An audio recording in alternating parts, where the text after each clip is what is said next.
name is Mark Stallings, Stallings Brothers Farms, Charleston, Missouri. Corn and bean and wheat farmers. And over that tree line is the Mississippi River. When it does get wet and that river comes up, there's that constant thread of water in the fields. A lot of challenges down here. It never dries out. Then it's a big issue if we ever come in here and rut these fields all up. So when we ran duals on a combine, it was terrible. The mud would build up in between the duals and throw off into your header.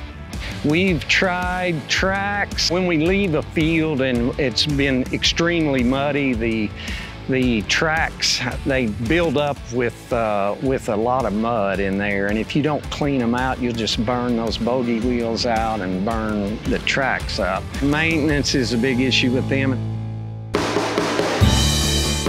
When Titan came out with these LSWs, we were just very, very happy. There's many tires out there, but there's nothing like the custom flow grip. They're thinking about what we need before we do. That tire was specifically designed to be in the wettest of the wet, be able to cross levees.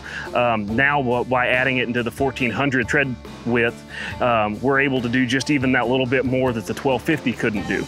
We believe this is absolutely gonna let us operate in conditions that perhaps we should not be operating in. Some of the older R2s had like a chopping, a lug to space or a lug to void ratio that caused a very harsh, choppy ride that this does not have. Especially around here, no one wanted an R2. They rode terrible. They did a lot of detrimental things to the ground. It has none of that. This tread design and the custom flow grip and the way that it's designed and the swooping lug, it cleans out and runs just like, like it should as an R2, but it actually roads extremely well too because of the way the treads are designed. The ride is so wonderful on them. It makes the tractors much better. The guys all like the ride.